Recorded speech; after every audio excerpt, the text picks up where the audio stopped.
Salut à tous, bienvenue sur 01 TV. C'est parti pour votre rendez-vous hebdomadaire dédié à l'actu high-tech. C'est 01 Hebdo. On est très heureux de vous retrouver comme chaque jeudi sur 01 TV. Salut Jérôme. Salut François, bonjour à tous. Voici le sommaire de ce 01 Hebdo. Tout d'abord, nous allons reparler bien entendu de la fameuse application Stop Covid qui sera disponible très prochainement. Raphaël Grabli l'a testée et nous recevrons également le concepteur de cette application. Et puis on découvrira la flopée de nouveautés annoncées par Xiaomi il y a quelques jours. Smartphone bien sûr, téléviseur et même un vélo électrique, vous le découvrirez dans quelques instants. Séquence PC bien entendu avec un test, celui du laptop Huawei MateBook X, un test signé Aymeric Siméon. Merci d'être avec nous, c'est parti pour ce 01 Hebdo sur 01 TV, on est très heureux de vous retrouver.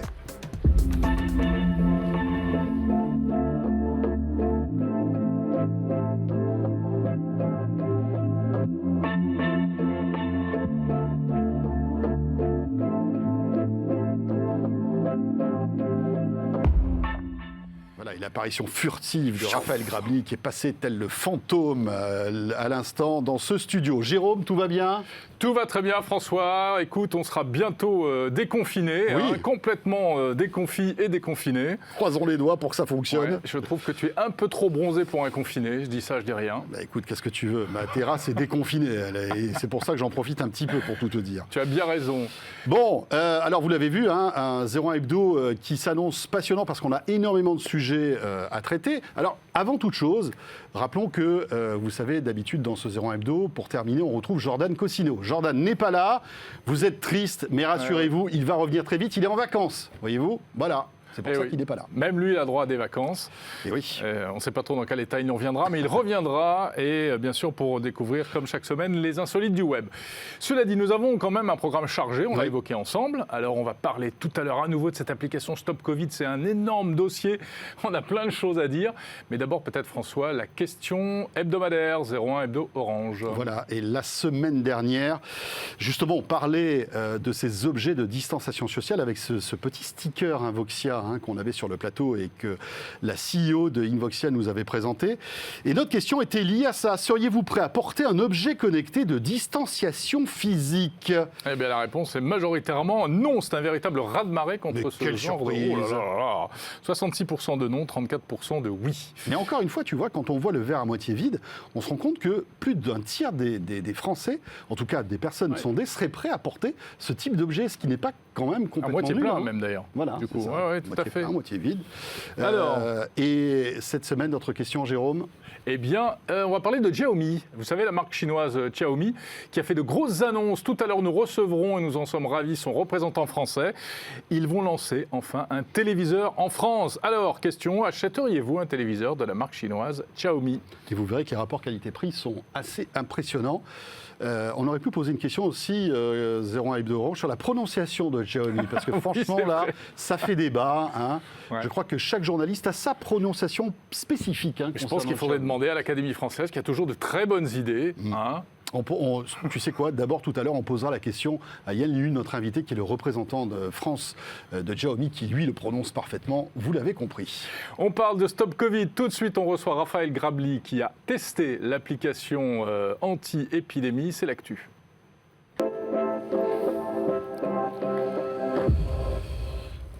Raphaël Grabli de BFM Tech. Salut Raphaël. Salut. Bonjour Raphaël. Salut à vous deux, je suis très content de repasser vous voir quand même. Bien sûr, depuis tout ce temps. C'est un petit peu grossi, grandi. La dernière fois, c'était un peu plus compact. On était dans un placard, la dernière fois que t'es venu.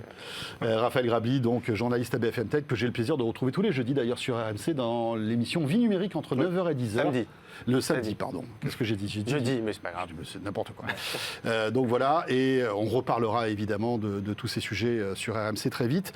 Raphaël, donc cette application, Jérôme, elle s'apprête à sortir. Hein, elle aussi va être déconfinée. Ouais. Finalement, qu'est-ce qu'on a pu et alors, tu entendre et lire là-dessus ? Tu as testé la version bêta. Oui, la version bêta qu'on a pu avoir pour la presse, pour les développeurs, pour les hackers aussi, hein, enfin les white hats, hein, les hackers qui essaient de trouver des bugs. Je l'ai testé, l'application elle sort donc en principe mardi 2 juin, donc j'ai pu l'installer sur smartphone. Alors franchement, L'interface est extrêmement simple. Là-dessus, ils ont fait un très bon boulot, je trouve. C'est très épuré. Hein. C'est très épuré. Simple, en fait, il y a 3 fenêtres. Une fenêtre protégée. Alors là, donc c'est pour l'activer ou la désactiver. Alors c'est pas compliqué. Il y a un gros bouton activer Stop Covid ou il y a un gros bouton, enfin c'est le même pour la désactiver. On peut aussi se déclarer, donc simplement mettre un code de laboratoire. Alors pourquoi un code? C'est parce que si on est testé positif et qu'on veut dire à l'application je suis positif, il faut un code de laboratoire pour pas que les gens n'importe qui puisse dire n'importe quoi. Exactement, voilà. Ah, c'est-à-dire que si par exemple je suis positif, je recevrai un code dans un courrier que je rentrerai dans l'application. Exactement, qui vient du laboratoire. Hein. C'est pas D'accord. le gouvernement qui a envoyé les codes. Hein. On est bien d'accord. C'est les laboratoires qui vont envoyer les codes. Donc ça restera. C'est pas un code promo qui sert aussi à Non, avoir c'est une pas. réduction. Voilà, moins Des 50% réductions sur les vaccins. Exactement. et puis un troisième onglet simplement pour partager l'application, pour la recommander, ce qui est important. Ouais. Ce qui peut paraître anecdotique, mais c'est aussi le cœur du succès ou de l'échec de Stop Covid qui est aussi là-dedans. Et ce que j'ai trouvé plutôt intéressant aussi, c'est on parle beaucoup des données personnelles. Il y a aussi possibilité. Alors dans l'onglet se protéger, dans l'onglet protéger, il y a protéger en activant Stop Covid. Mais en fait, c'est aussi protéger mes données personnelles parce qu'il y a un menu pour gérer ces données personnelles qui est vraiment bien fait, où on a 3 options simplement pour désactiver en fait tout l'historique de cet identifiant. En fait, on peut demander à l'application de supprimer tout ce qu'il y a sur son téléphone, donc tous les identifiants recueillis. Alors, je vais peut-être pas rappeler tout le fonctionnement, mais en gros, ça fonctionne avec le Bluetooth, pas de GPS. Et si je te croise, Jérôme, ton téléphone, si tu as installé l'application, évidemment, va m'envoyer un identifiant pseudonymisé, c'est-à-dire une suite de lettres et de chiffres. Mon téléphone va l'enregistrer pendant 14 jours, uniquement si on est ensemble pendant plus de 15 minutes et à moins d'un mètre. Moins d'un mètre. Et, Moins d'un mètre. Moins d'un mètre. Ouais. C'est-à-dire que là, finalement, vous êtes quoi, 1m50 ? Là, en principe, il n'y a pas de... Puis, pas de je ne sais détection, pas si je en resterai plus de 15 minutes autour du plateau, mais a priori, je ne pense pas que ça retiendrait ton identifiant. Après, il y a les aléas du Bluetooth. Hein. Oui, qui est pas fait ça peut pour être ça, 1 mètre, mais enfin, c'est- ça peut être 80 cm, ça peut être 1m20. Donc ça, il y a un petit aléa, il y a une marge d'erreur bien sûr. qui doit être, à mon avis, de cet ordre-là. Et donc, l'application, en fait, enregistre comme ça tous les identifiants des personnes que je fréquente, mais avec qui j'ai passé un peu de temps. Et ces identifiants, c'est eux qui vont permettre ensuite, si toi, tu as un test, tu vas mettre le code, et donc l'application va savoir que tu es positif, eh bien, toi aussi, tu auras mon identifiant dans ton téléphone, parce qu'on se sera croisés. Et ton téléphone va dire, Mais j'aurais pas ton nom. alors bien sûr, tu n'auras Et pas tu mon n'auras nom, pas- et tu n'auras et pas le l'application n'aura pas mon nom d'ailleurs non plus. Et c'est ton téléphone va se dire, ah, t'es positif, mais tiens, t'avais l'identifiant de cette machine, sans qu'on sache qui c'est, mais il va envoyer donc une alerte à cette machine qui sera ma machine. Et donc moi, je verrai, vous avez été en contact avec un malade du coronavirus. Et ce qui est intéressant avec l'application, c'est qu'on peut supprimer à tout moment tous les identifiants en stock. Alors du coup, ça veut dire que tout ce qu'on a fait, entre guillemets, ne sert plus à rien, parce qu'on perd tout l'historique des personnes qu'on a croisées. Mais si voilà, on n'a plus envie de l'utiliser, on peut tout supprimer. On peut même tout supprimer et garder l'application. Et sur le nom, c'est intéressant aussi parce que je précise, quand on installe l'application la première fois, elle s'installe, mais il n'y a aucune inscription en fait. Il n'y a pas besoin de renseigner son nom. Donc Ça, c'est chouette. En, Voilà. fait, tout a été simplifié au maximum Exactement. pour qu'elle soit transparente en fait, pour Exactement. les utilisateurs. En fait, l'application demande juste un accès au Bluetooth. Et une fois qu'on a activé l'accès au Bluetooth, c'est fini. Et j'ai été vérifié, évidemment, on s'en doutait, mais j'ai été vérifié dans les accès demandés à l'application, notamment sur iPhone, mais ce sera pareil sur Android. On peut vérifier ce qu'elle demande, si elle demande l'accès au contact, si elle demande... Et il y a uniquement un accès au Bluetooth, évidemment pas d'accès au GPS et pas d'accès au contact, parce qu'il y avait des rumeurs aussi qui disaient que si tu m'avais dans tes contacts, l'application pourrait me suivre. Oui, alors ça, il y a c'est- même Jean-Luc Mélenchon qui a repris ça hier Qui a à repris l'Assemblée. ça hier à Oui, l'Assemblée. non, c'est évidemment complètement... Mais il fake. faut le rappeler parce qu'il y a, Faut le il y a- rappeler il y a- parce il y a que- des torrents de fake news qui circulent en ce moment. Alors Mais je effectivement, peux le comprendre aussi parce que c'est des domaines un peu techniques et tout le monde ne sait pas forcément comment ça oui, mais cette fonctionne. application a quand même focalisé tous les fantasmes de manière absolument délirante. Oui, parce qu'en vrai, ce qu'elle va collecter, c'est quand même peanuts. Alors, il y a un risque, parce qu'il n'y a pas de risque zéro et que c'est une application, mais il y a un risque, c'est quoi? C'est qu'on sache que j'étais en contact avec quelqu'un qui a le coronavirus, mais et encore, c'est très compliqué parce que, comme je disais, il n'y a pas de lien avec un nom, ni même avec un numéro de téléphone, Ouais, donc c'est bien très sûr. compliqué. En fait, le vrai enjeu, c'est est-ce que ça va servir à quelque chose? Et c'est là où on va se poser la question. On va y revenir, mais est-ce que ça marche aussi bien sur Android que sur iPhone ? Alors, c'est la promesse du gouvernement, et c'est vrai que sur iPhone, c'était censé moins bien marcher parce que l'iPhone gère en fait l'accès au Bluetooth en arrière-plan des applications tierces. Et Stop Covid, c'est une application tierce. Alors, ses limites, normalement, c'est plus pour encadrer ça, pour éviter que des applis un peu malveillantes utilisent le Bluetooth. Pour gérer aussi l'autonomie des téléphones. Exactement, parce que ça peut ruiner la batterie. Alors, je l'ai installée moi sur un iPhone. Franchement, elle ne s'est pas éteinte. À aucun moment, elle ne s'est éteinte. Donc, elle n'a pas été killée, entre guillemets, par le système. Par contre, alors j'ai eu un impact très négligeable sur la batterie. Aucun impact. J'ai été voir, ça consommait 1%. Après, je ne suis pas sorti, je n'ai pas croisé de gens. Donc le Bluetooth n'a pas vraiment travaillé, entre guillemets. Donc ça, il faudra voir si au quotidien, si ça évolue. Donc voilà, ça devrait aussi bien ça devrait fonctionner sur iPhone que sur Android. En principe, enfin moi, je n'ai pas eu de problème. Après, la question, c'est est-ce que le Bluetooth reste bien activé en permanence? Et ça, c'est difficile de le vérifier, évidemment. Ouais, donc, alors attendez, parce que vous savez, on va pouvoir dans un instant poser la question, c'est l'une des questions qu'on va poser à quelqu'un qui est au cœur de la fabrication de cette application, puisque c'est Olivier Berny, qui est cofondateur de la société Lunabi, l'entreprise française qui est basée à Chambéry, qui a créé l'application, enfin les applications, puisqu'il y a donc iOS et Android. Et il est en ligne avec nous. Olivier Berny, bonjour. Bonjour. Bonjour. Merci d'être là. Alors, Olivier, on a parlé là de l'application côté utilisateur, quand on l'installe, comment ça marche, etc. Est-ce que vous pourriez nous rappeler un petit peu comment elle a été fabriquée, cette application? Parce que finalement, il y a eu plein d'acteurs qui se sont mis autour de la table et vous avez dû, vous, assembler les briques.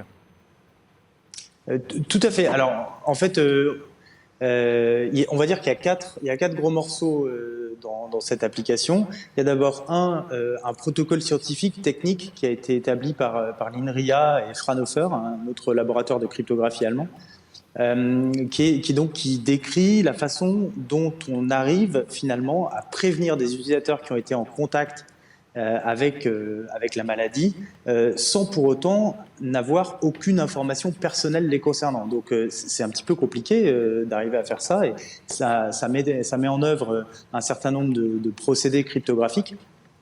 Donc ça, c'est la première brique. La deuxième brique, c'est une brique, donc vous en parliez à l'instant, de Bluetooth, donc qui concerne en fait l'échange de messages entre différents téléphones qui se rencontrent. Et ça, c'est une brique qui a été développée par Orange. Ensuite, il y a également une brique serveur, puisqu'il faut des machines accessibles via Internet, donc qui vont coordonner tous les utilisateurs des applications. Et enfin, la dernière brique, qui est double d'ailleurs, une brique iOS, une brique Android. Donc c'est vraiment l'application qui va tourner sur les téléphones des utilisateurs. Et donc c'est ça dont on est en charge, nous, chez Lunabi Studio. D'accord. Alors, j'aimerais vous reposer la question que j'ai posée tout à l'heure à Raphaël Grabli. Peut-être que vous avez la même réponse que Raphaël. Est-ce que ça marche aussi bien sur Android que sur iPhone? Alors, en fait, donc sur Android, effectivement, ça utilise techniquement ce qu'on appelle un foreground service. Donc, en fait, c'est une application qui est sans arrêt allumée en permanence, en fait, sur le téléphone.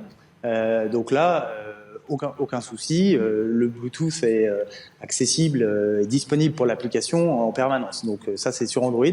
Et sur iOS, effectivement, si l'application se fait killer, entre guillemets, en background, alors on a mis en place un système qui permet de réveiller l'application via des téléphones Android, en fait. L'astuce est la suivante, elle a été mise au point je crois, par les Anglais. Et donc, en fait, l'idée est assez simple. L'idée, c'est que des téléphones Android peuvent réveiller des téléphones iOS pour lesquels l'application aurait pu être killée. Ça, c'est génial. Vous êtes arrivé à faire un truc qu'on n'avait jamais vu en technologie jusqu'à présent. Google, c'est assez sophistiqué. Google qui réveille Apple, c'est quand même un sacré truc. C'est les Anglais qui ont... Mais alors attendez, Olivier, ça veut dire que si je suis dans un environnement, admettons que nous tous les trois, nous ayons que des iPhones, d'accord, et qu'au bout d'un moment, l'appli s'endort, d'après ce que j'ai compris, parce qu'elle est un peu paresseuse, qu'est-ce qui se passe? Ça ne va pas se réveiller là alors, parce qu'il n'y a pas d'Android autour de nous? Alors, c'est tout à fait possible. Après, il y a plein de tests qui sont en cours parce qu'évidemment, ça dépend beaucoup des devices, ça dépend des iPhones, ça dépend de la place que vous avez sur votre iPhone, ça dépend de plein de paramètres, le fait que l'OS va killer ou pas l'application. Mais potentiellement, elle pourrait ne pas se réveiller en effet si vous êtes dans un endroit où il y a uniquement des iPhones. Ce qui est quand même très très peu probable, je tiens à le souligner, puisque la part de marché d'Android en France est très haute. Supérieure, je crois que c'est de l'ordre de 80%. Ouais. Mais après, d'ailleurs, c'est même les tests qui ont été menés, notamment avec l'armée, Cédrico le disait aussi, ça fonctionnait en fait dans 80% des cas. Donc je pense que ça doit faire peut-être partie des 20% des cas où ça ne fonctionne pas. Mais du coup, j'en profite, j'avais une question aussi, c'est le Bluetooth reste activé en permanence aussi sur iPhone. Même si l'application n'est pas killée, tant que l'application n'est pas killée, le Bluetooth est toujours actif. Oui, en fait, c'est l'OS qui prend le relais. D'accord. Et ça pose pas un problème de sécurité ? À ma connaissance, non. Après, je suis pas un expert en sécurité iOS ou Android, mais donc tout le système a été bien mis à l'épreuve et scruté dans les moindres détails par l'ANSSI, donc qui est l'Agence nationale pour la sécurité des systèmes d'information. Ce sont des experts absolus de tout ce qui est sécurité, et notamment sur les smartphones. Et donc, non, ça ne pose pas de problème de sécurité. J'avais une petite question pour Raphaël. Est-ce que, alors c'est très bien, hein, bravo, mais est-ce que cette appli n'arrive pas un peu trop tard finalement ? Parce qu'on se rend compte que l'épidémie, et on touche du bois tous, est peut-être en train de s'endormir pour différentes raisons. Pas pour autant. C'est pour ça, je dis, tout ça est au conditionnel. Mais finalement, voilà, on se rend compte il y avait ces lanceurs d'alerte que le gouvernement a mis en place. Il paraît qu'ils sont quasiment au chômage technique parce qu'ils ne travaillent pas. Il n'y a pas véritablement les brigades, les brigades sanitaires, voilà, les brigades sanitaires. Donc, est-ce que là, on peut dire la même chose pour cette appli ? Est-ce qu'elle va servir à quelque chose ou pas ? Statistiquement, si l'épidémie suit le même cours que ce qu'on connaissait ces derniers jours, et on l'espère en fait, elle servira pas. Après, ce qui est intéressant, parce qu'en fait, pour qu'elle serve, on va dire d'un point de vue statistique, il faut d'une part qu'elle fonctionne correctement, mais il faut qu'on croise des malades, parce que c'est sûr que si on ne croise pas de malades, elle ne repérera pas de cas contact. Et d'ailleurs, c'est peut-être aussi pour ça qu'en Australie, on a dit qu'il y avait l'application qui avait été téléchargée 6 millions de fois, et qui a détecté un cas contact, donc même pas un cas de coronavirus, un cas contact. Mais forcément, dès que l'épidémie régresse, la probabilité chute drastiquement. Après, mais c'est même ce qui a été dit hier, elle a été votée hier à l'Assemblée nationale. Cédrico a dit, moi en fait c'est la première fois qu'on met autant d'argent pour développer un outil où on espère qu'il ne serve à rien. Et c'est pas faux. Simplement, je trouve que ce qui peut être intéressant quand même, c'est une démonstration technique pour voir si ça fonctionne. Et au moins, ça nous permettra peut-être d'avoir cet outil en poche pour la suite. Alors, pour la suite du coronavirus, pas pour d'autres maladies, ça ne sera pas utilisé pour d'autres maladies. Oui, mais s'il y a un rebond, on va dire, de l'épidémie en septembre, octobre. Peut-être dans un an, oui, ou voilà, en janvier, l'hiver prochain, au moins on aura ça qui sera prêt. Ouais. Donc, à mon avis, le critère, alors c'est soit on a une très mauvaise surprise et l'épidémie repart. D'après ce que j'ai compris, je ne suis absolument pas spécialiste, mais c'est relativement peu probable. Et c'est vrai qu'aujourd'hui, on découvre 300 cas par jour. C'est quoi la probabilité que sur les 300 cas par jour, ces 300 personnes, allez, même s'il y en a 3000, les 3000 personnes se croisent et toute l'application. Enfin, évidemment qu'on peut n'avoir 0 cas détecté avec l'application. Après, ce sera un outil qu'on aura en stock, entre guillemets, jusqu'à ce qu'il y ait un vaccin. Ouais. Olivier Berny, qu'est-ce que vous en pensez ? Ça va servir à quelque chose ? Alors, en fait, moi, je suis pas épidémiologiste, je peux absolument pas juger, si vous voulez, du niveau d'efficacité de l'application. Par contre, effectivement, c'est plutôt notre état d'esprit chez Lunabi Studio, c'est de dire qu'il vaut mieux faire quelque chose plutôt que de ne rien faire. Et donc c'est pour ça qu'on s'est engagé dans ce projet, parce qu'on a la conviction que ça sert quand même à quelque chose. Après, vous dire sur une échelle de 1 à 10, si le niveau d'efficacité de l'application il est de 1 ou de 10, je ne saurais pas. Ce qui est sûr, c'est qu'on a fait tout pour que cette application soit adoptée au maximum, et notamment en ce qui concerne donc la simplicité de l'expérience utilisateur. Vous en avez parlé déjà. Tout ce qui est de l'ordre de l'accessibilité aussi. Donc, on a fait en sorte que l'application soit utilisable par des malvoyants, par des non-voyants. Donc voilà, on a fait le maximum pour que le plus de gens possible puissent utiliser l'application. Enfin, l'installe d'abord et ensuite puisse l'utiliser et l'activer. Donc voilà, sur son efficacité après intrinsèque, je ne saurais pas vous dire. On verra bien. Peut-être sur des clusters, des choses comme ça. Oui, alors peut-être sur des clusters. Je pense qu'il faudra évaluer peut-être aussi les coûts de cette application. Je ne pense pas que ça ait coûté des sommes folles parce qu'il y a eu. C'est justement la question que je vais te poser parce que tu disais tout à l'heure, Cédrico a dit c'est la première fois que je dépense autant d'argent pour un truc dont on espère que ça ne marchait pas. Alors j'ai peut-être pas bien paraphrasé, j'ai plus la phrase en tête. Je ne sais pas s'il a parlé d'argent, mais en gros de faire un projet. Je sais pas. Olivier, vous avez une idée du coût de cette application ?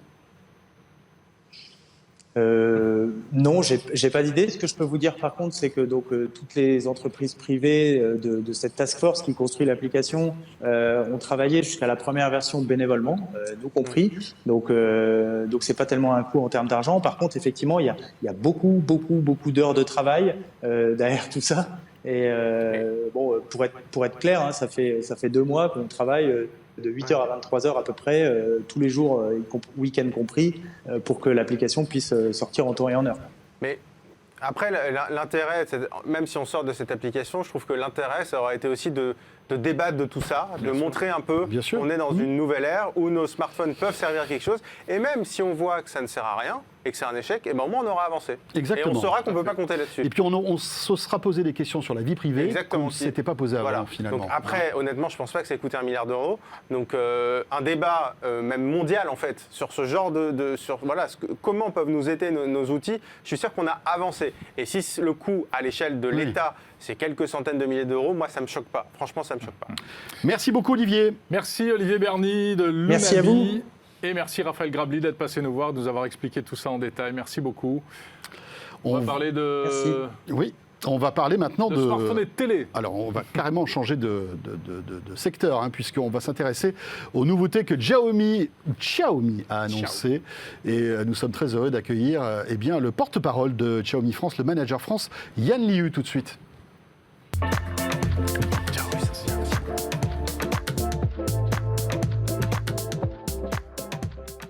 Entrée en studio, Yann arrive avec un magnifique vélo, regardez-le. C'est la première fois que nous recevons notre invité qui arrive en vélo jusqu'à la table du studio. Mais tu sais quoi, ça va devenir maintenant quelque chose d'habituel. Bonjour Yann. Ça va devenir quelque chose d'habituel, Bien Jérôme, sûr, mais la maintenant. prochaine fois, moi je gare mon vélo ici. Tu gares ton vélo ici, alors qu'il est juste là, en théorie.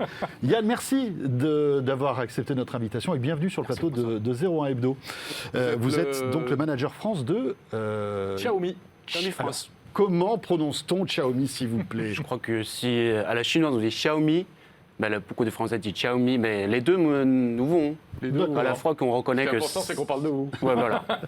Exactement. Xiaomi, petit constructeur qui monte, qui devient de plus en plus populaire.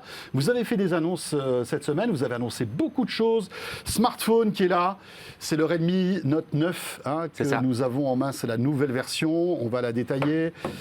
Et alors, c'est étonnant parce que Jérôme, Xiaomi se lance aussi dans de nouveaux produits. Mais on commence peut-être par le téléphone. On commence par les smartphones avant de parler de télé et ensuite de vélo même.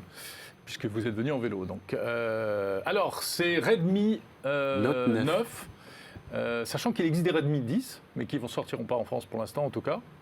La série, ça suivra. D'accord. C'est juste qu'il y a une série qui s'appelle Redmi 10X, qui est vraiment dédiée au marché asiatique. D'accord. Redmi, c'est la gamme qui cartonne chez Xiaomi. C'est une série qui prend vraiment du proche chez nous, que ce soit en France ou à l'échelle mondiale.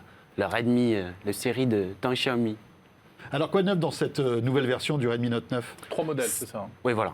Donc, il y a 3 modèles. C'est le Redmi Note 9, Redmi Note 9 Pro et le Redmi Note 9S. Et donc, c'est la 5e génération de Redmi Note qu'on a lancé en France. Sachant qu'en fin avril, on vient dépasser pour la première fois le seuil de 2 millions de Français qui ont un Xiaomi dans la main, dans notre parc.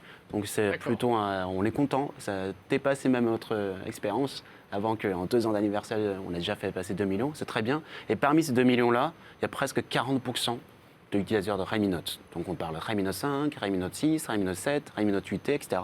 Pour la 5e génération, la 9, qui a été annoncée il y a 3 jours. D'accord. Et alors, on voit que le marché du smartphone est très dynamique. Il y a une concurrence qui est féroce. Quels sont les points forts, en fait, de ce Redmi Note 9 et des 3 versions que vous sortez? Je pense qu'on a déjà on a le montée de prix de 200 €, 250 et 300 €. Donc chacun s'occupe sa place. Il n'y a pas le meilleur produit, il y a juste le meilleur produit qui correspond le meilleur aux besoins de chaque utilisateur. Que le plus haut de gamme des Redmi Note 9 est à 300 €, c'est ça? Et alors, quelles sont les différences entre les 3 modèles? Alors, sur le Redmi Note 9 Pro, donc on a un capteur vertical pour la vibration, moi j'adore ces petites fonctions-là parce que je m'en sers tous les jours, on peut taper le clavier, on a un confort beaucoup mieux au ressenti. C'est le retour... ça simule un peu le... Oui, c'est ça, le retour haptique. Ça simule un peu le bouton mécanique. Il y a aussi le capteur photo qui est 64 mégapixels. Donc ça, c'est pour le haut de gamme à 300 €, hein, Ouais, c'est le ça? Redmi Note 9 Pro. Ouais. D'accord. Et aussi, il y a le 6 Go de RAM, 128 Go de ROM, qui propose quand même un processeur de Snapdragon 720G. Donc, c'est la première fois aussi qu'on s'équipe à un Snapdragon de 700, série 700, Oui. dans un Redmi. Alors qui n'est pas le processeur haut de gamme, hein, mais qui est sans doute le meilleur rapport puissance-prix. C'est ça, hein. Alors, ils ne sont pas 5G, ces smartphones. Non. Vous attendez la génération d'après. Je pense que le devoir de Redmi, la série de Redmi, c'est vraiment le proposer le rapport qualité-prix. Oui, c'est pas du haut de gamme, enfin, c'est Ouais, pas le voilà. très haut de gamme de Xiaomi. Donc, hein, on est attend d'accord. aussi la 5G soit plus mature en termes de couverture, en termes de technologie, pour le proposer inséré dans le Redmi. Donc le premier vraiment qu'on tient à le tenir sur la Redmi, c'est vraiment ce segment de prix qui soit important pour nous. Ouais. Yann, on voit aussi que la particularité de certains de vos concurrents est de monter en gamme et d'exploser les prix. On prend OnePlus qui, par exemple, à un moment était un vrai concurrent de Xiaomi, proposait le meilleur rapport qualité-prix. Ils se sont égarés ces derniers temps et ont proposé des téléphones mais horriblement chers, beaucoup plus chers que leurs précédents modèles. Vous, c'est votre constance, proposez toujours le meilleur rapport qualité-prix, en tous les cas pour les Redmi, c'est ça ?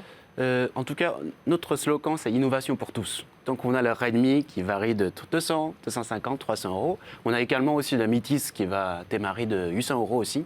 Donc, c'est ça aussi qui propose la solution à tout le monde, qui propose à la fois pour ceux qui veulent zéro concession, ils pourront s'orienter vers un 5G, Mythis, etc. Après, pour la plupart des gens qui ne veulent pas payer très cher dans un téléphone qu'on renouvelle à peu près tous les ans, dans ce cas-là, le Redmi Note, c'est le meilleur choix. Mais François a raison, on a l'impression que les constructeurs comme vous rentrent par ce qu'on appelle par le bas, c'est-à-dire avec des produits très peu chers, et puis dès qu'ils commencent à être connus, eh bien, Augmente les prix. ils augmentent les prix. C'est vrai En qu'on tout cas, c'est la preuve que le Redmi Note 5 qu'on a lancé en mai 2018 en France, c'était aussi à 199 €. Oui, donc le Redmi Note 9 reste le même tarif, malgré les taux de change a été changé, de toutes les circonstances géopolitiques a été changé, on a resté le même tarif. Donc c'est vraiment ce qu'on appelle qu'on vous réinvite deux le jour billets où vous verts, aurez- 4 billets jaunes, on tient Ouais. que ce Redmi le Note jour respecte. où vous aurez 3 millions ou 4 millions d'utilisateurs, là, on verra, on surveillera donc un peu Ça ne changera pas. les prix. Ça ne changera pas. D'accord. Alors bon, ça c'est pour ces smartphones qu'on vous invite à découvrir sur 01net, hein, puisque vous le savez, ils sont... Un petit détail sur le reste, c'est que les Oui. 3 Oui, disposent d'une batterie de 5020 mAh. d'accord. Donc quand on a Ce qui- fait un ce qui petit est- sondage dans notre communauté de Xiaomi, les gens disent que c'est l'autonomie. Mais oui, Donc bien on a sûr. la chance d'avoir une grosse batterie sur les 3 modèles. Et 5000 mAh pour un téléphone, c'est énorme, hein. C'est-à-dire que là, on C'est a, énorme, ouais. on a quoi, 48 heures d'autonomie sur un smartphone, c'est ça? Oui, voilà. Un peu plus de jours sur une utilisation mal. un peu normale. Alors bon, Xiaomi, c'est en Chine, c'est énormément de produits, hein. Vous fabriquez beaucoup de choses. D'ailleurs, votre boutique ici aussi à Paris propose pas mal de produits que vous faites. Et là, vous avez annoncé Il y a deux des nouvelles choses. aspirateurs, Oui, des aspis. vidéoprojecteurs, Oui, des... Il y a plein de choses. Il y a même la caméra surveillance, Caméra les solutions de surveillance, oui, les Mio, objets Oui, connectés ouais, pour la tout, maison, tout un etc. écosystème Et même connecté. le Mi Band. Voilà, Le des bracelet, lampes, ouais. des lampes connectées aussi, je crois bien. Ouais, c'est très. Il y a pas mal de Ça, choses. c'est non, pardon, c'est pas l'Apple Store. Non. J'adore la blague. Ah oui, d'accord. Ah, c'est- On vous l'a fait à chaque fois, la blague, non? Mais je trouve que ça Apple, c'est ressemble quand même pas. un grand maître de notre industriel, il faut l'avouer. Hein. Après, esthétiquement, c'est pas le. Après, vous rentrez dans ce magasin-là, c'est pas le même. Comment dire Configuration. configuration. Même si le D'accord. meuble en bois, peut-être la rayure de bois, ça ressemble. Ouais. Mais Dans le- l'ensemble de contenu proposé aux consommateurs, c'est pas la même chose. D'ailleurs, le fondateur de Xiaomi ne s'est jamais caché qu'il voulait copier, en tout cas, les Rendre bons côtés hommage- d'Apple rendre et hommage rendre à hommage à Apple. Apple aussi. Hein. Donc Ouais. voilà, Ouais. c'est pas un scoop ça. Hein. Donc vous êtes là aussi pour nous présenter deux nouveaux produits. Vous vous lancez sur le marché de la télé, Yann, C'est ça. en France. Donc là, on a 2 millions de Français qui ont un petit écran dans leurs mains. Donc l'idée, c'est aussi d'avoir un portrait qui est rentré à leur maison pour se connecter avec le Smart Home. Ils ont déjà certains produits de Xiaomi à la maison. Donc c'est important d'avoir ce portrait-là. À la fois, on peut faire reconnaissance vocale, commande vocale ou d'autres choses. Commande Et, vocale intégrée, ouais. Google Home, Alexa. C'est ça. Et alors avec un prix très agressif également, Mm. 450 €, c'est ça pour un... On a 4 modèles. 4 modèles, tailles d'accord. différentes. Donc, ils varient de 32 pouces, 43, 55, 65. Donc, le 32 pouces commence à 200 €. Et, 200 €, mais et, 200 € un téléviseur. En Moi, plus, je on prends fait une peur. vente flash à 150 € pour les premiers Mi Fan qui vont là. Parce oui. qu'on pense que chaque fois, c'est le premier acheteur, c'est souvent le plus fidèle des Mi Fan. On pense que Mais alors, le qu'est-ce meilleur qu'on- moyen de le fidéliser, c'est vraiment Mais qu'est-ce qu'on a pour 150 euros, pour une télé de 150 euros? On a un 32 pouces, alors c'est un petit écran, Ouais. mais elle est connectée. Elle est connectée Android avec plusieurs ports HDMI, puis avoir aussi une finition à acheter pour par exemple une utilisation secondaire dans une maison secondaire ou dans la cuisine ou dans la chambre. Ça correspond bien Sous Android TV, sous Android TV. Oui. d'accord. Donc on a tout l'univers très riche d'Android TV, c'est-à-dire C'est qu'on ça. a la plupart des applications qui sont disponibles. Mais alors, quand on interviewe avec Jérôme beaucoup de constructeurs d'écrans télé, il y a un paramètre qui est important, c'est la qualité d'image. Est-ce qu'à 150 euros, on peut avoir une qualité d'image équivalente à du Samsung, du Sony ou Panasonic? Bien sûr, bien sûr. Très honnêtement, sur le fabricant de TAL, il n'y en a pas 50 000 au monde. Plus ou moins, chaque marque s'approvisionne aussi dans la supply chain, ça retrouve toujours à peu près la même source. Donc, pour garantir la qualité d'image, c'est important pour nous de ne pas se tromper sur un produit clé comme ça, de casser l'image de la marque de Xiaomi. Donc, on tient carrément que la qualité d'image, que ce soit en résolution, ou le confort visuel, ou le temps naturel, que ce soit important pour nous. Ouais. Donc 32, 43, 55, 65. C'est ça. Alors, la 65 pouces coûte combien, par exemple? Je crois qu'il vaut dans le 599 euros. Et que plus tard, ça reviendra à 699 euros. Donc on tient à la même mécanique, fidéliser le premier Mi Fan pour le premier mois. Alors, et pour 65 pouces, on a du 4K, bien évidemment. On a de la 4K ou pas? Ouais. Voilà. Moi, c'est super, des produits très accessibles comme ça, mais c'est vrai qu'on peut toujours se poser des questions, notamment en termes de service après-vente. J'achète un téléviseur comme ça, je suis en panne, qu'est-ce qui se passe? On appelle Hotline de Xiaomi et puis on déclenche la procédure SAV pour que ça soit réparé ici localement en France. C'est réparé à Dijon, localement? Ouais. Vous avez un process, on a un process, soit qu'ils vont se Vous passer sous-traitez par ou le c'est fait en revendeur. interne? Non. C'est sous-traité, ouais. D'accord. Soit ils sont passés par le revendeur par lequel ils ont acheté, donc ça suit la procédure, on a écrit avec eux. Et soit c'est qu'ils vont déclencher directement via notre line ou live chat ou par email, comme ça on prendra le produit. D'accord. Très bien. Donc voilà, un nouvel acteur dans ce monde très concurrentiel de la télévision. Hein. C'est vrai Ouais. que voilà, vous n'êtes pas les seuls. Hein. Aujourd'hui, il y a beaucoup de constructeurs de télé qui proposent des tarifs très agressifs. On voit même que les opérateurs aujourd'hui commencent à subventionner des écrans. Hein. C'est une des actus qui est tombée avec à la fois SFR et Bouygues Télécom qui proposent maintenant lors d'abonnement des écrans comme ça en subvention. Et alors le troisième produit, vous êtes venu avec, on l'a découvert tout à l'heure, ça va faire plaisir à Jérôme parce qu'il est vraiment dans sa Je suis phase dans ma vélo. période vélo, ouais, c'est vrai. Vous sortez aussi un vélo électrique. Ce produit-là existait déjà, ça fait 2 ans.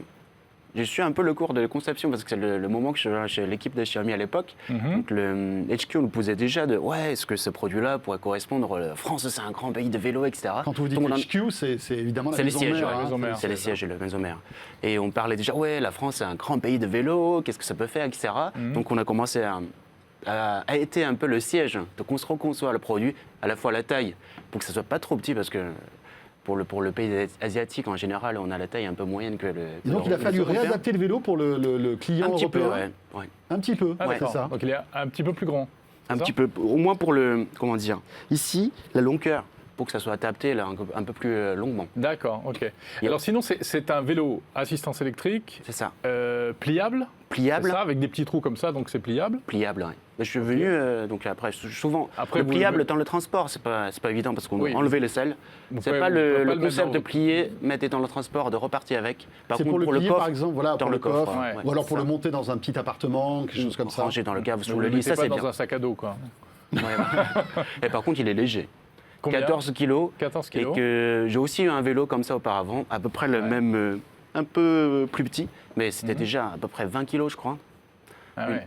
Et la taille des batteries, c'est la même. Donc, Ça du coup, 14 plaît, kilos, ce je le concept sens. de vélo à petits trous, c'est vrai qu'on commence à en voir en ville, mais c'est assez, pour employer un terme marketing, c'est assez segmentant, quoi. Soit on aime, soit on n'aime pas, non Au début, je pensais aussi, c'est pas un PMX, c'est pas un vélo pour le petit, mais pourquoi moi je prends mon ancien vélo comme ça, Ouais. le petit taille, et dans la forêt ou sur la rue, ça fait un peu féminin, ou je sais pas. Ou enfantin. Oui, ou, voilà. Ouais. Donc finalement, ça passe. Quand ma femme m'a filmé, on va faire mon vélo, là je regarde l'image. Vous êtes déjà pas mal. Ouais, c'est pas finalement. mal, ça a l'air design à la mode. Donc du coup, je pense Non, que c'est c'est vrai, pas très niche comme design. Alors, Ça pourrait est-ce que- plaire. Donc c'est un vélo électrique, bien Ouais. sûr. Combien d'autonomie? Quelle vitesse? Je crois que la vitesse, on est limité à 20 km. Limité à 25. Je crois que c'est 25 en France. Bon, en tout cas, 25 en France, et peut-être il y a des lois en Vicaire que ça pourrait passer à 20, donc on a limité à 20. Et on peut faire 45 km d'autonomie avec cette vitesse-là.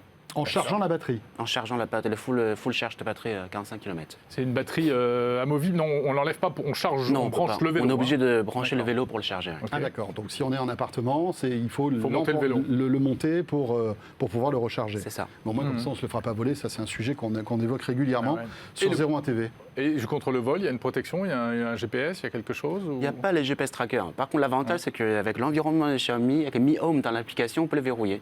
Ah, on peut le verrouiller avec Oui, on ne peut pas le verrouiller le côté mécanique, et pas le côté assistance, tout ça, on peut le verrouiller. Ah ouais, comme un smartphone, je le bloque à distance, quoi. Ouais, voilà. Mais ça veut dire qu'il est connecté, ce vélo?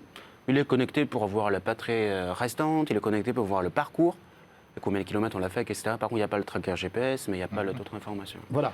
Et puis, l'autre intérêt, Jérôme, tu sais que les vélos électriques coûtent très très cher. Hein. Il est vendu à combien, celui-ci? 1 000 €, 999 €.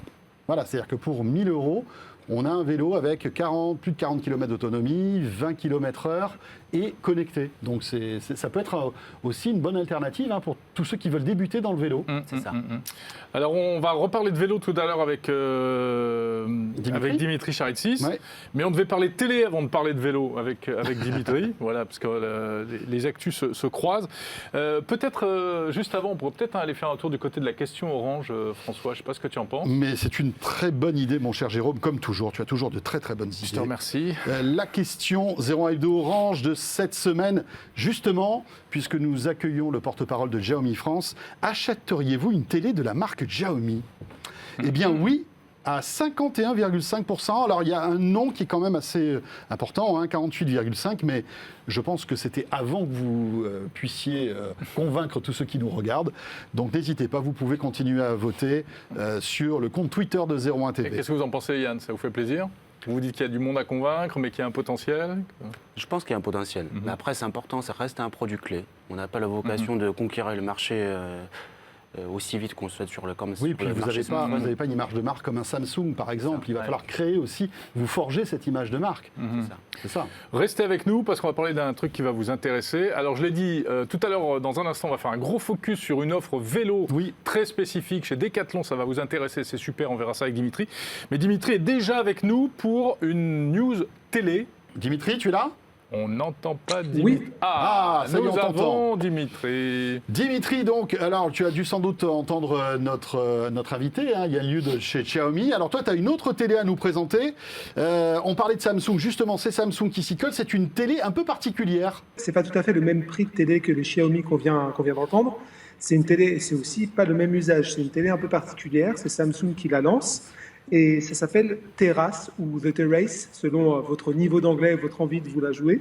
Mais globalement, c'est un téléviseur qui est dédié à un usage uniquement extérieur. Et donc c'est là où c'est intéressant, c'est que cette offre-là, elle n'existe pas sur le marché. Des télés qui sont spécifiquement dédiées à un usage en jardin, sur une terrasse, autour d'une piscine, à côté d'un barbecue, ça n'existe pas. Et donc du coup, Samsung lance ça. C'est Mais pas alors mal. attends, c'est une télé étanche, c'est-à-dire que je suis dehors, il y a une averse, moi je rentre et la télé peut rester Non. dehors? Non. Non. Alors, on n'est pas tout à fait sur ce mode-là. C'est un peu plus basique. Disons qu'en fait, Samsung est parti d'un modèle qu'il connaissait déjà. Quand on regarde les caractéristiques techniques de cette télé, elles sont assez proches de son modèle full LED milieu de gamme, ce qui est le Q80. Et donc, du coup, c'est une télé qui part de là et qui a en fait boosté 3 caractéristiques pour être plus, on va dire, plus à même d'être vu à l'extérieur. Ces 3 caractéristiques sont évidemment la luminosité, qui est le principal, on va dire, le principal défaut des télés quand elles sont exposées à une forte lumière. Et donc, du coup, celle-ci, la Terrace, elle a 2000 nits en luminosité, en pic de lumière, et c'est monstrueux. C'est largement suffisant normalement pour profiter de la télé. Même en La plein deuxième soleil. caractéristique, pardon. Même en plein soleil. Alors, c'est là, a priori, oui, mais c'est là où ça va être intéressant de la tester, c'est que les conditions de lumière à l'extérieur, elles changent, elles ne sont pas fixes. Au fur et à mesure de la journée, le soleil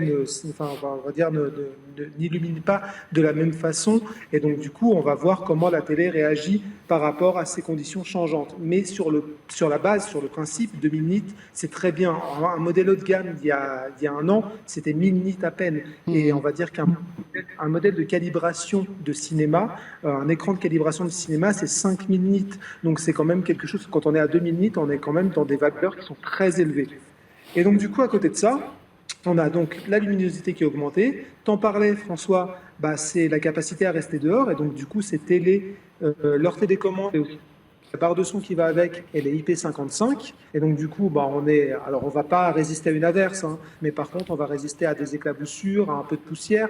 Il faudra quand même la protéger, mais elle peut largement survivre à des tracas moyens. Et la troisième spécificité de la télé, c'est le filtre anti-reflet de Samsung. C'est vraiment un terrain sur lequel le coréen est un leader absolu. Ils ont le meilleur filtre anti-reflet du marché. Et donc, du coup, ça aide énormément sur ces conditions un peu particulières en extérieur. Donc là aussi, ça devrait permettre... Après, voilà, il faut voir ce que vaut la télé en réalité. Mais sur le papier, en tout cas, c'est intéressant comme offre. Et surtout, ils sont seuls là-dessus. Alors Jérôme souhaiterait l'installer sur son rooftop de 300 mètres carrés Absolument, à oui. proximité de la Tour Eiffel. Voilà. Est-ce que ça va gréver son budget? C'est pas un problème. Et pas qu'un peu. Pas qu'un peu. Alors déjà, globalement, les télés de la gamme Lifestyle de Samsung sont un peu plus élevées. La gamme Lifestyle, c'est tout ce qui est Serif, Sero, The Frame. Et donc, ces télés-là sont un peu plus élevées. Là, on va dire que Samsung s'est vraiment fait plaisir parce que le 55 pouces c'est $3 500.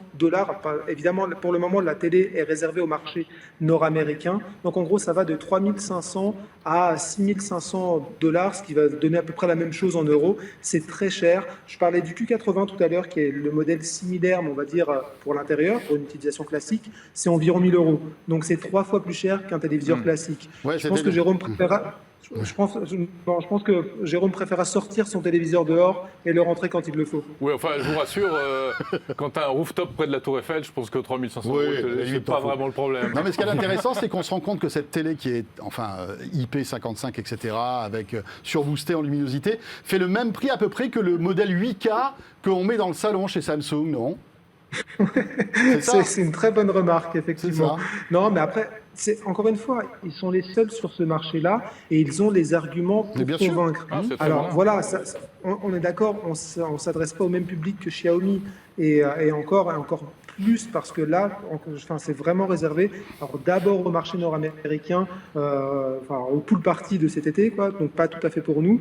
Et après, on verra quand elle arrivera en Europe dans quelques mois s'il y a vraiment une cible qui est, on va dire, qui est appelé à craquer pour ce genre de télé à ce niveau-là, à ce prix-là. Ouais. Yann, bientôt des télé étanches chez Xiaomi ou pas? Je crois qu'on va d'abord rentrer dans les maisons des Français pour ressortir dans les jardins. Dans le jardin. Donc, étape par étape. Merci beaucoup d'avoir été avec nous. Merci François, merci Jérôme. Merci Yann. Merci beaucoup. Le manager de Xiaomi France. Et tout de suite, alors, tu restes avec nous, Dimitri. Le temps d'un petit jingle. Tu remets ta casquette de spécialiste de la mobilité et tu vas nous présenter cette offre assez étonnante signée Decathlon. Ça marche.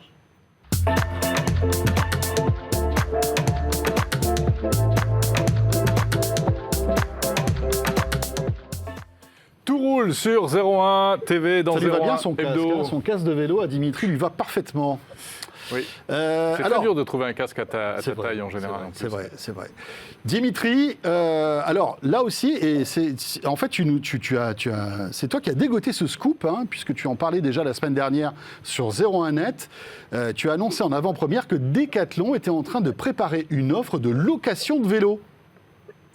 Effectivement, on ne les attendait pas du tout sur ce point-là. En fait, si, ils ont déjà une offre de location de vélo, mais là, ça va être une location de vélo sans engagement. Et c'est ça la véritable nouveauté de l'offre. C'est-à-dire que si vous voyez un petit peu ce que vous avez aujourd'hui comme dans l'offre de forfait téléphonique, vous pouvez changer d'opérateur du jour au lendemain, simplement payer la carte SIM et donc du coup, vous désengagez quand vous voulez. Et Decathlon propose exactement la même chose avec les vélos. Et donc du coup, c'est super pratique pour quelqu'un qui aurait besoin d'un vélo, on va dire uniquement cet été ou pendant 6 mois, il pourra souscrire, à condition évidemment d'être éligible à cette offre-là, et donc du coup profiter d'un vélo pendant un temps assez réduit, à des tarifs qui sont franchement assez corrects. Mais alors, On comment pourra ça y marche? Il faut que j'aille dans un décathlon, je passe un contrat, je pars avec mon vélo, comment ça marche? C'est encore plus simple que ça. Alors déjà, il faut savoir que pour le moment, c'est un service qui est en test chez Decathlon et le test va durer quelques mois, probablement jusqu'à la fin de l'année. Et donc du coup, c'est un service qui est pour le moment réservé en ligne. Ça ouvrira a priori début juin. On n'a pas la date exacte. Ça sera probablement la fin de la première semaine de juin, donc le 5, soit le 5 juin, soit le 8. Et donc, du coup, a priori, il suffira simplement d'aller en ligne, de créer un compte, comme on le fait pour n'importe quel forfait téléphonique, de souscrire donc, du coup, à l'offre. Il faudra payer 15 € de frais de mise en service. Donc là aussi, c'est un petit surplus à rajouter, mais je vais vous dire un petit peu après ce qui peut se passer avec ce surplus-là. Et donc, du coup, après, on choisit son vélo et on le retire une fois qu'il est prêt en magasin dans l'une des 2 villes qui sont pour le moment concernées, c'est-à-dire Paris et Lyon. Parce que c'est là le hic de cette offre. Ah oui, il n'y a que 2 villes. C'est une offre en test. C'est vraiment un nouveau marché, c'est vraiment une nouvelle offre. Et pour le moment, elle est réservée à ces 2 villes-là. Mais Decathlon a plein d'idées derrière la tête. Et forcément, si ça marche, ça ne va pas s'arrêter là. Alors j'imagine qu'on loue un vélo Decathlon, Dimitri. Évidemment, alors on en loue un parmi les 4 qui sont disponibles, même 5 il me semble, oui c'est ça, 5, non 4. Et en fait il y a 2 vélos classiques, des vélos on va dire musculaires pour prendre le bon terme, et 2 vélos électriques. Alors ce n'est pas les mêmes selon les villes, il y en a certains qui sont communs, mais globalement ce sont des vélos qui sont orientés urbains, qui sont très faciles d'accès, c'est pas du tout du vélo, enfin faut pas avoir un niveau de dingue pour en faire. Et c'est des vélos qui sont plutôt de très bons rapports qualité-prix. Ça commence à 15 € par mois avec un Speed 500. C'est un petit vélo urbain très facile à manier. Et ça va à 75 € par mois pour l'équivalent, on va dire, du Véligo. C'est l'Ilup 900E qui est la version électrique de ville un peu confort pour le coup. Ah ouais, 75 € par mois, c'est pas donné, hein, c'est pas quand donné même, là. Hein. Non, sur l'électrique, c'est un peu plus cher que ce qu'on attendait. Sur le musculaire, c'est nettement plus intéressant. À titre de comparaison, 15 € par mois, c'est 3 heures de vélo jump de Uber sur Paris. Donc finalement, 3 heures d'un côté, un mois de l'autre, c'est clairement, il y a un avantage à louer sur le mois. Ouais. Après, sur l'électrique, évidemment, c'est un peu plus cher que Véligo, mais Véligo est limité dans le temps, c'est 6 mois maximum, et surtout, c'est pas tout à fait la même gamme de services qui vient avec, parce que c'est là la plus-value de Decathlon.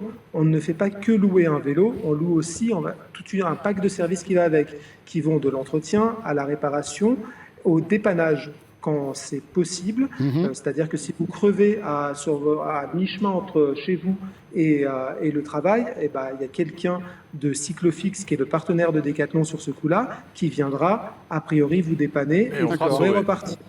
Voilà, Très bien. exactement. Donc tout ça a un coût quand même. Merci beaucoup Dimitri pour toutes ces Dimitri. précisions et puis on a hâte de pouvoir tester ce nouveau service. Merci Dimitri Charitsis. On va terminer Merci. 01 Hebdo, François, en parlant PC, bien entendu, avec le Huawei MateBook X, qui est un ultra portable qui vient de sortir et que Aymeric Siméon a testé. Il nous a laissé une petite vidéo.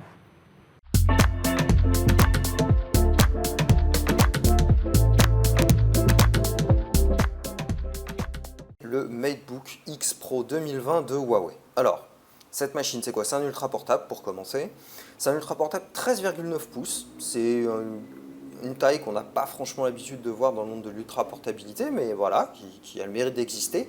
Et 13,9 pouces, ça veut dire un écran 3,5, un peu comme les surfaces de Microsoft qui proposent le même ratio d'écran. Alors au niveau de la définition, on va être en 3000 par 2000 et c'est un écran tactile. Alors pour faire un petit point tout de suite sur l'écran, la vitre est extrêmement brillante, elle capte les reflets, ça c'est pas bien. Elle est tactile, t'as pas vraiment d'intérêt ici, néanmoins, bon, la qualité d'affichage est plutôt pas mal, le respect des couleurs est plutôt au rendez-vous. Huawei a fait des efforts là-dessus et ça c'est plutôt pas mal. Elle ressemble énormément à la version 2019. Ça, c'est sûr, on va retrouver le même boîtier, les mêmes enceintes sur le côté du clavier, qui est de très bonne qualité d'ailleurs. On va retrouver le même type de connecteur, une prise USB plein format, de l'USB type C, une prise casque. À noter que la batterie se recharge en USB type C et que le chargeur ressemble à celui d'un gros chargeur de smartphone, ça c'est bien. Alors, qu'est-ce qu'elle a de bien et qu'est-ce qu'elle a de moins bien cette machine? Et bien, ce qu'elle a de bien, c'est déjà sa configuration. C'est une grosse configuration pour le prix, puisqu'on est sur une configuration haut de gamme, vendue 1 800 € et qui embarque un Core i7, dernière génération, 16 Go de RAM, 1 Tera de SSD et surtout une carte graphique dédiée, une GeForce MX250 de Nvidia. Alors, pourquoi avoir choisi un tel arsenal? Eh bien, tout simplement pour faire la nique au MacBook Pro 13 d'Apple, qui est clairement l'ennemi à abattre pour Huawei. Néanmoins, là où Huawei n'arrive pas à faire aussi bien que Apple, bah, c'est sur l'autonomie. Alors, elle est pas mal l'autonomie de ce Huawei, elle est entre 6 et 10 heures suivant ce qu'on fait, mais chez Apple, on est à 10 heures, quoi qu'il arrive, voire même au-delà. Huawei a la bonne idée de livrer un petit adaptateur qui va élargir la connectique, comme des sorties vidéo, prises USB, etc., qui vont être à la fois utiles pour le grand public, mais aussi pour le monde pro, parce que, comme son nom l'indique, le MacBook X Pro, il n'est pas fait que pour le grand public. On va regretter l'absence de Wi-Fi 6 sur cette machine, qui pourtant est le fer de lance de la gamme. Elle aurait clairement pu embarquer la dernière norme Wi-Fi, non, elle ne l'a pas, et ça, c'est bien dommage. Autre point qu'on va regretter, c'est la chauffe. Et ouais, ça chauffe. Le Huawei chauffe pas mal, à tel point que parfois les composants sont vraiment obligés de réduire la voilure pour pouvoir assurer les tâches qu'on va leur confier. Ça, c'est un peu dommage. Aymeric Siméon donc avec ce Huawei MateBook 10 qui vaut vraiment le coup. Franchement, c'est pas mal. Pour terminer ce 01 Hebdo, on revient sur notre question 01 Net Orange, Jérôme, de la semaine. Achèteriez-vous un téléviseur de la marque chinoise Xiaomi? Puisque nous recevions tout à l'heure son représentant français, eh bien c'est presque du 50-50 à l'heure qu'il est. 51% de oui, 49% de non. Écoutez, c'est en tout cas à évoluer durant toute cette semaine, puisque vous le savez, cette question 01 Hebdo Orange est disponible pendant une semaine jusqu'au prochain 01 Hebdo, puisqu'on sera là, bien sûr, la semaine prochaine, jeudi prochain. Et oui, nous avons été ravis en tout cas de passer à nouveau cette heure ensemble. D'ici là, portez-vous bien. Voilà, un Doliprane pour Jérôme. Exactement, faut que je m'en remette les idées en place. Et on se retrouve très très vite. Merci en tout cas de nous suivre. J'ai besoin d'oxygène. À la fois sur 01net.com, sur la chaîne YouTube de 01 TV, puis sur les box, sur les box SFR, Orange et Freebox aussi. Et puis sur FranceSat, le petit nouveau qui est arrivé. Si vous avez la chance de pouvoir bénéficier du bouquet TNT par satellite, donc de FranceSat, merci à vous de nous suivre. Et on sera là la semaine prochaine. À très vite. Portez-vous bien. Salut à tous.